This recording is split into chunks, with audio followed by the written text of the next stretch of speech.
As an aesthetics nurse practitioner. Welcome to this week's Aesthetics Nurse Live.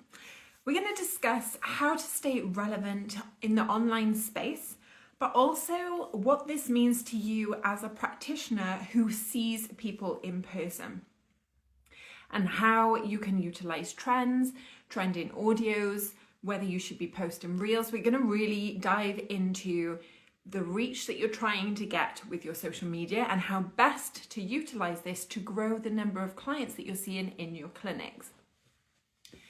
So this is week one and we're in Christmas scrubs for our content, and I'm obsessed with the freedom that it gets when you create your own business and you get to have fun and try new things out. So make sure you're trying this in your content and having fun with it, because sometimes it can feel so intimidating going from only wearing blue scrubs that are given to you, or maybe you're in England, I don't know what colours you wear there, but the uniform that you're given to you, to now you're running your own business, and how you show up matters, how you present yourself matters, but mostly you need to have fun with the content you're creating or you won't do it.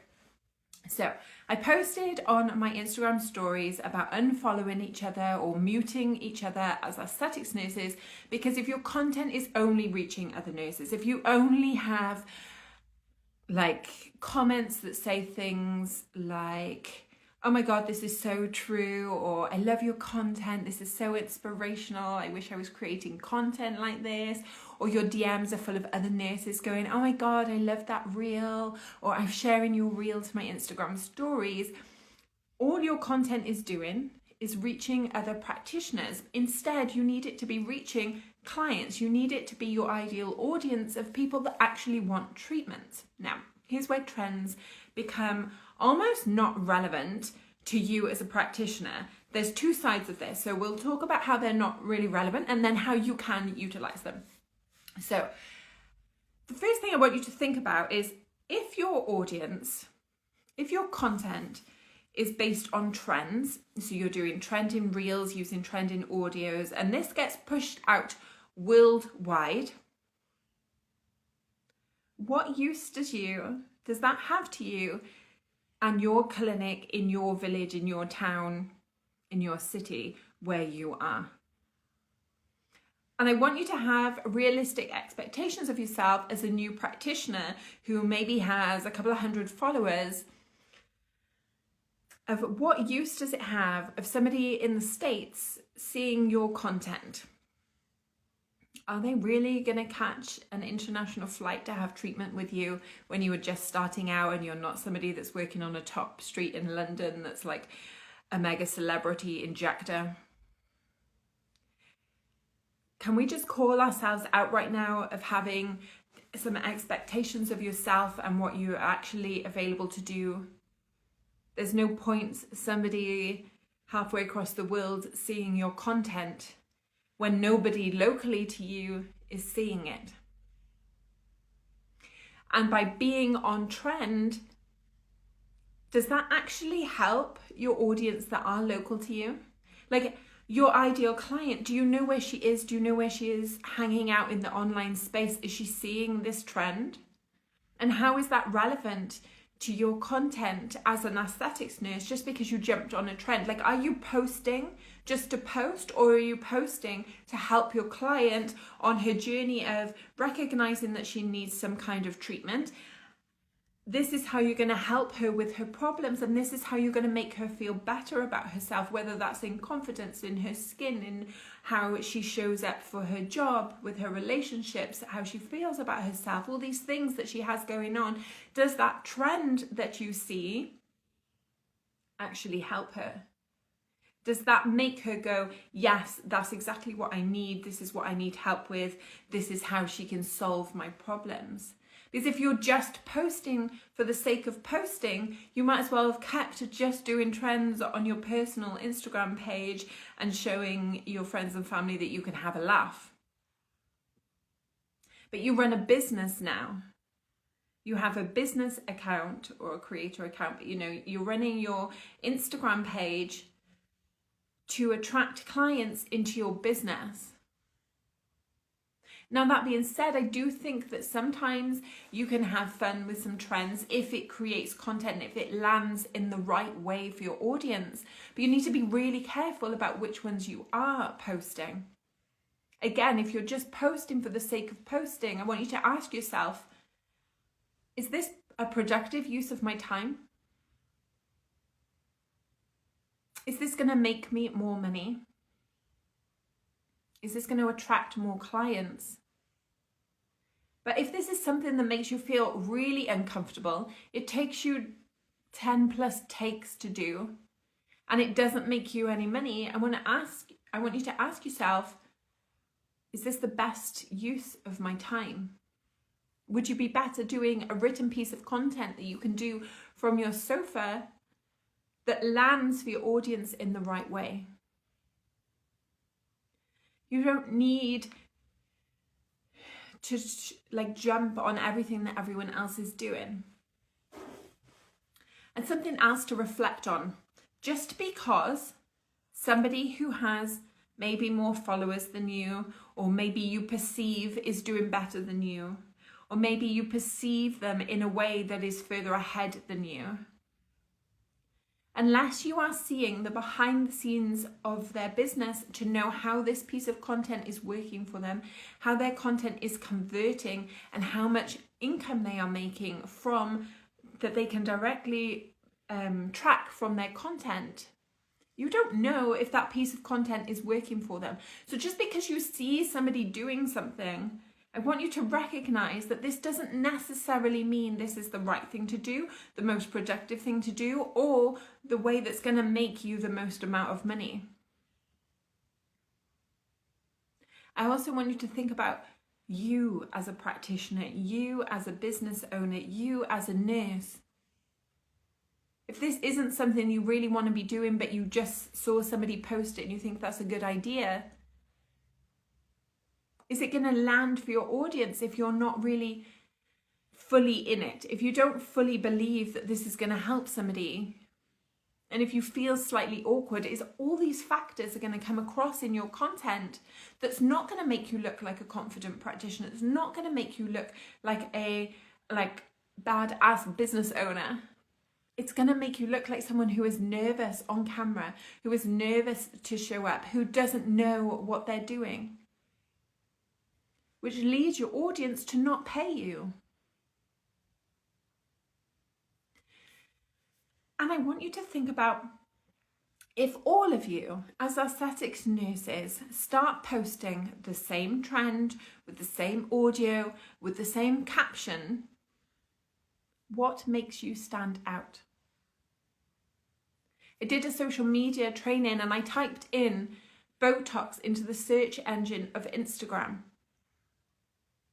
Do you want to be another before and after picture in the homepage that comes up, in the search page that comes up? Do you want everyone in a reel that is linked to being a Botox nurse, to being a filler nurse, to being an aesthetics nurse? Do you want to be the same as everybody else that doesn't make you stand out?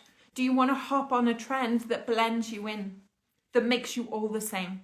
So no one can tell your black scrubs from Lucy's black scrubs, from Sarah's black scrubs, from Carrie's black scrubs, from Debbie's black scrubs, from Fiona's black scrubs. Do you all want to look the same? Are you all working for the same company, or do you all have your own brand, your own personality, your own opinions on things, and own different things that you want to say? Or do you just want to blend in because it was trending? Do you want to be the same as everybody else? Or do you want a fully sold out clinic that means that you get to achieve your goals that are specific to you and your family and help you and your life? Or do you want your life to look exactly like the practitioner in your village who maybe doesn't have children, that maybe wants to go to Dubai once a quarter, that maybe wants to be living an extravagant life, and you're like, do you know what? I just want to drop some hours in the hospital because I am burnt out of bedside nursing. Do you want sold out clinics that means that you are nurturing a loyal client base, or do you just want to post trends on Instagram? because these trends and this content is not the solution to your problems. Understanding what your client needs to see, where she is and how something lands for her is what is going to make her book in with you and what is going to make you more sales. Okay, let's have a drink because we are going to dive into how best to use trends and create content that converts. So if you're watching this on replay, now would be a good time to hit that save button so you can come back to this. So we've parked all of the reasons why we're not going to just jump. Do we like my Christmas decorations? So we've parked all the reasons why we are not necessarily going to be just jumping on every single trend. But here's some ways that you could use your content in the right way. So, some signs. If an audio is trending, it usually has a little arrow that points up, like a little graph that shows it's on the way up. It's having the most amount of reach. It's having the most amount of plays. Now, I'm not saying follow this trend to the T, which means you act the same way as everybody else. That means you use the same things. But maybe you do a talking reel that is talking about treatments, or you're telling your audience about a story about how maybe your client was absolutely terrified of needles, but she had a consultation with you, you went through it, you got over her fears, you showed her the needles, we did like a pinprick test so she knew it wasn't going to hurt so much. We did X, Y, and Z. She's booked in and now she's coming for a second treatment of Botox. So if you are also worried about your fear of needles, but you do really want treatment, and you know this is the only solution to your problems, DM me for a free consultation. Maybe you're telling your stories like this. You can overlay that with the trend in audio. So this doesn't mean that you are doing the trend, but if your ideal client, the person that you are talking to, that you're creating this specific piece of content for, has heard this audio and it's playing quietly in the background and you can still hear yourself talking, and she hears that music, it's going to grab her attention. It's going to make her go, hang on, what's this? Isn't that trend? Oh no, I recognize it. It sets off something in her brain that goes, I need to listen to that, or I need to watch that. This is a clever way of using the trend. The other thing I want you to do, you're going to know that your content is in the right category.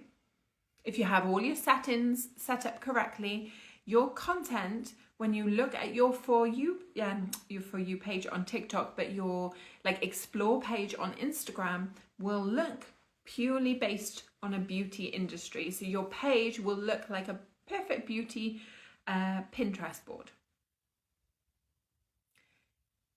For example, if you are scrolling on your business account and you only engage in puppies, that was my problem, I was only engaging in puppies, or maybe you like to watch music videos from concerts, Harry Styles, Taylor Swift, any of the above. You go to your Explore page and you have been scrolling on your Instagram, that is your business page, the things that you like. Your Explore page pushes things to you that it thinks you like, that it thinks that you are involved in. Your Explore page should look like a perfect beauty Pinterest board, not all the things that you like personally. That means your content will go to other people that like Taylor Swift, Harry Styles concerts, that like puppies, that like, I don't know, the latest Ugg boots, that like to watch trends. Your content is no longer going to people that engage in things to do with beauty, that things that are engaging with the aesthetics industry. It's not reaching the people that are engaging in things. If somebody is saving before and after pictures of a practitioner halfway around the world, but she lives in your village, and she is saving those because these are her inspiration posts. She wants somebody to do this here. and her page just looks like before and after pictures, and yours is right smack in the middle with a strong hook that says something along the lines of like, have you been putting off Botox for the last 6 months because of XYZ? You can insert your own reasons there. You know your ideal client. That is the post she's going to click that stands out for her. Your job and your role is to be in the right place to get your content to the right audience. Another way that you can get yourself in there is to connect with other people in the beauty industry in your area. So maybe you have a lash technician, or you have somebody that does eyebrow threading or lamination that's all in your area, that's all in this beauty niche. I guarantee your ideal client from around here probably knows her or has had her eyebrows done, but that technician can't do Botox or fillers or polynucleotides or any other treatments that you give. If you went live with her, not only does it benefit her, because everybody that's having Botox or fillers or skincare or aesthetics also really wants good eyebrows, really wants good lashes, really is into the beauty industry, and her clients really want you. This puts you both in the same area, so location wise, because you have a location specific business. It puts you in front of the right people, the people that want treatments, who are looking at treatments, who are engaging with the beauty industry. It puts your content for Instagram to know this is her niche, this is where I need to be pushing her content out to, and it attracts new clients who are local to you. This is so much better than using a trend in audio and feeling like an idiot posting videos that make you feel really uncomfortable. So who in your local area for your location specific business? Because remember, at the beginning of this training, I said it is no point someone halfway around the world seeing your content because you went viral when you can't reach people in your local area. I want you to really think about, you know what, if your video went viral and you had 10,000 plus views or even 1,000 plus views, what does that actually look like for your business? How can you actually make money off that? Right now, as a practitioner who's maybe seeing a handful of clients, that doesn't have a specialist clinic, that isn't working off, is it Harley Street in London? And how best you can utilize things. I grew my business to sold out clinics with way less than 400 followers on Instagram because you can't see 400 people as your own home-based clinic. Imagine having 400 clients on your list. You couldn't manage that. Then you're looking at massively expanding and massively bringing on a whole team of people. Is that the situation you're in right now when you're trying to look at trends? Or are you just trying to find another 10 people that want Botox to make an extra $2,000 before Christmas?